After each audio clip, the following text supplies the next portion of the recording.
factoring. That's what I want to show you guys. I want to show you guys a new way of finding what is known as finding the zeros. So this is Notes 3D, everybody.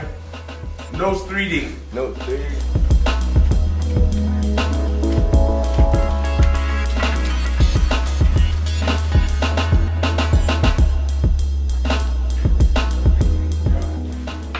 And when I say find the zeros, I want to make sure that we understand this.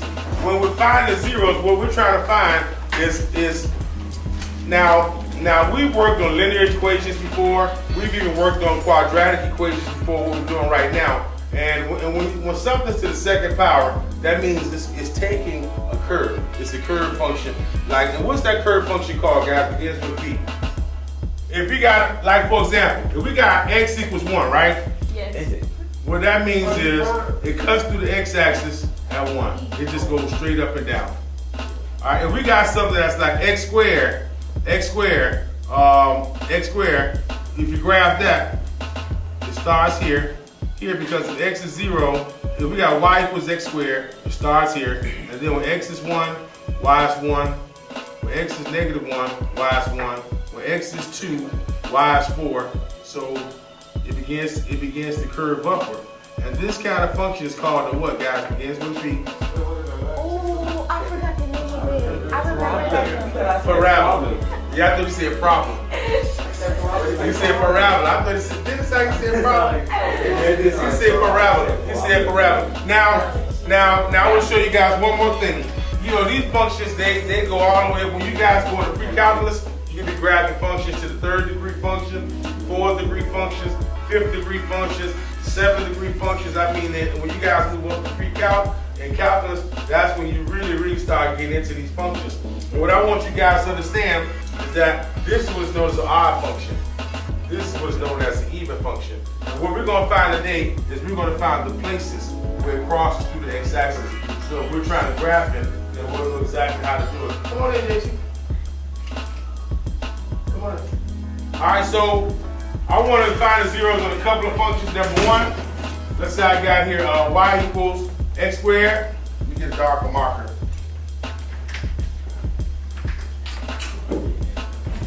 X squared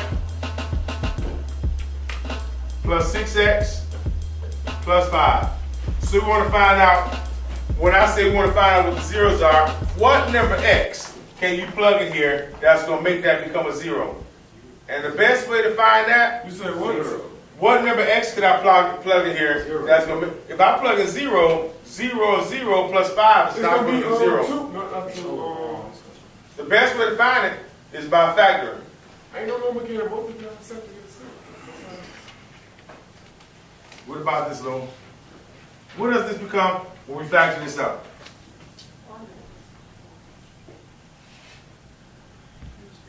Anybody know? Plus, it's going to be plus. All right, this right here tells us that both sides are going to be the same, and this tells us what both of the signs are, right? Yeah. Plus. Okay, so I put the plus. What can we add to get 6 but multiply to get 5? Say it again, Ruben. What can we add to get 6 and multiply to get 5? What can I add to get 6 but multiply to get 5? Good job. So what is it going to be? 1. 1 and? What is 6? 1 and, not 1 and 6. What is 5? 1 and 5. And then you take them both and set them equal to 0. X plus 1 equals 0. X plus 5 equals 0. So this turns out to be x is negative 1 and x is negative 5. If you plug in a negative 1 or a negative 5, it's going to come out equal to 0. That's what I mean by what are the zeros. That's what I mean by what are the zeros.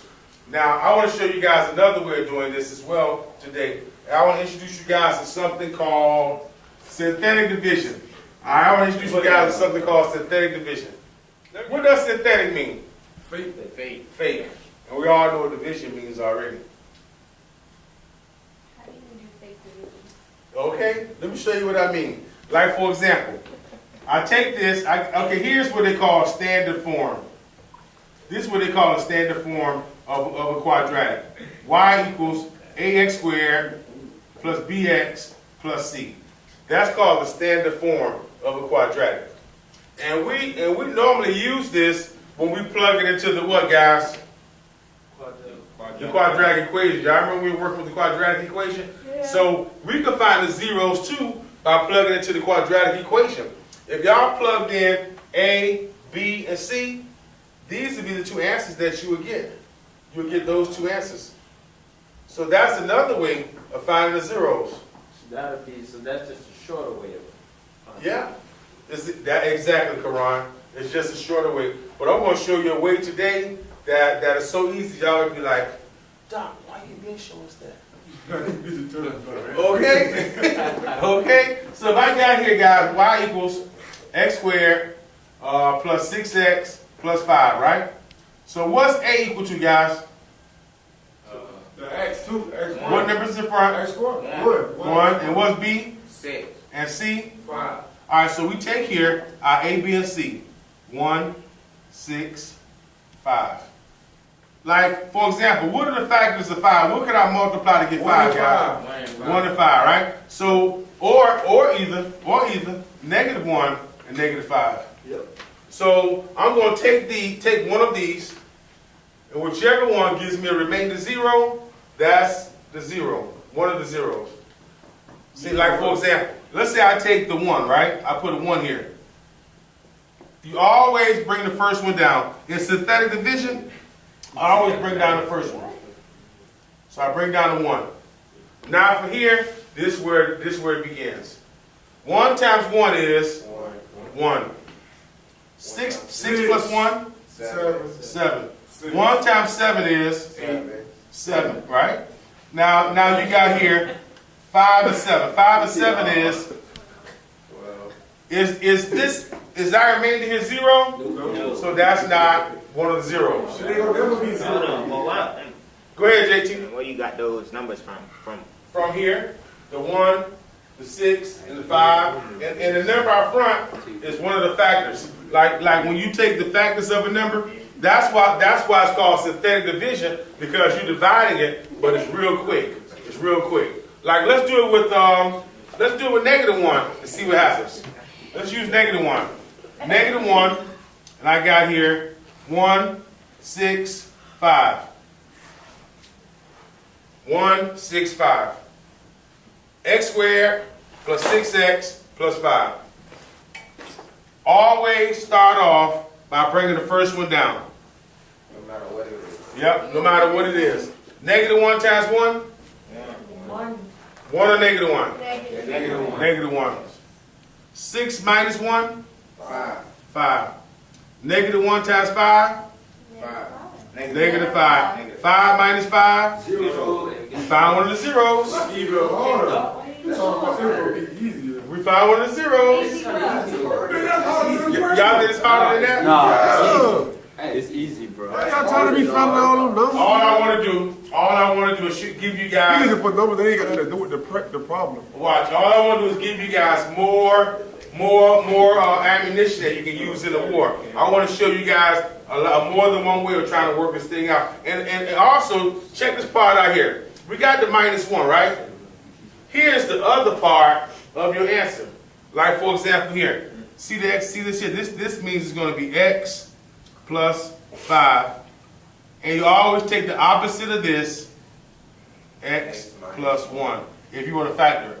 This helps you with factor. It also lets you know that this is one of your zeros, and the other zero, just set this equal to 0, and we'll find the other one. This is another way of factoring as well. Like if you have trouble factoring, this helps you to factor, helps you to find the zeros. Once you get that 0, you know you have the factors. Let's use one where the signs are different. Like on number 2, let's use y equals x squared plus 9x minus 10. What can I multiply to get 10? 5 and 2. 5 and 2. 2, 5. One of them has to be negative though, right? Because in order to get a -10. Yeah. So either -2, 5. And what else can I multiply -1 to and get 10? 10. 1 and 10. -1, 10. Or 1 and -10, right? Yeah. So those are our factors. These are our factors. And we're gonna put the factors on the outside and on the inside. What am I gonna put on the inside, guys? That 1. 1, 9 9, minus 10. -10. And let's try the factor. Let's try the first factor Y'all want to try the 2, 5, -2, 1, -10? Which one y'all want to try first? Negative 5. -5? Okay, let's try -5 and see what happens. Bring the first one down. Call it low. 5 times -1. -5. All right, so that brings me what, guys? That brings you. So you subtract that. Yeah, you subtract 5. So you gonna get negative. No, 4. Yeah. 4. -5 times 4. -20. Do that give me a remainder 0? No. So that's not one of them. That's not one of them. See, that's why it's quick and easy. Give me another one, guys. Let's try another one. But you gotta be there for each number. Yes, for each one on low until you get it. Which one you want to try? -1. All right, -1 on the outside. What goes on the inside, Ruben? 1. 9. -10. All right, y'all go ahead and run through it real quick and tell me if that's a 0. You can see it already? Bring this down. Always bring the first one down. Now you go from there, Corey. It don't. -1 times 1? 1. So that gives It's me -1. 9 plus 1 is 10, right? It is -1. Or -1. Oh boy, so that changes things. Yeah. So -1 times 8 But is. look, -8. So that's not it. So -1 not it. What else can we try? It's gonna be -18. -18. Thank you, sir. +1. All right, let's try +1. What goes on the inside? That's gonna be the answer. But 1. You think +1 gonna work, Lord? No, it ain't gonna work. Yeah, it's gonna work. It ain't gonna work. Yes, it is. Wait, let me hear. Why you think so low? Because it's gonna come down to that negative. All I right. ain't gonna finish. KT, you think it's gonna work? Yeah, it's gonna work. Why you think so? Because the last number is a negative number. Okay, let's see. I like that. You ain't. I did it. It It worked. worked? Yes, sir. It works.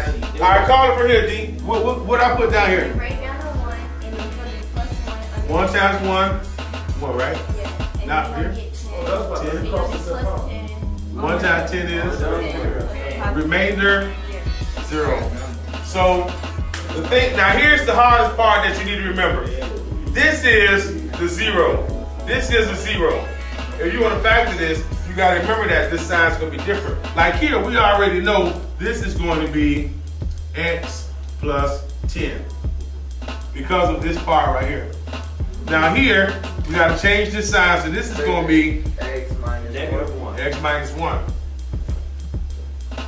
So for the fact, so your 2 zeros are going to be 1, and your other 0 is going to be not positive 10, but negative 10. So you can easily find your 0. Your zeros are x equals 1 and -10. Those are your 2 zeros. That makes sense? So this is, it's another way of factoring. It's another way of factoring, but the thing that we need to remember is it works best when A is equal to 1. So next we're gonna start working on when A is more than 1. You know, we have more time today, we go into it today where A is more than 1. But for today we're gonna focus on where A is equal to 1. So what I want to do is, what number's in front of them? 1. It don't matter. Oh, it don't matter what the expression See, is. sometimes, you know, sometimes. That's 7, right? You got to do the opposite, whatever that is. No, 7 is good. We do the opposite. Opposite. There you go, 1 and 7. Hey, what I bring down? Yeah, 1? Yeah, -7. But you, the number that you put outside the box, right there, gotta do that. -1 times 7 is. Right, so you got one of the zeros, right? So -1 is one of your zeros. But if you want to factor it, it's going to factor to be x plus 7, and then you always change this sign, x plus 1.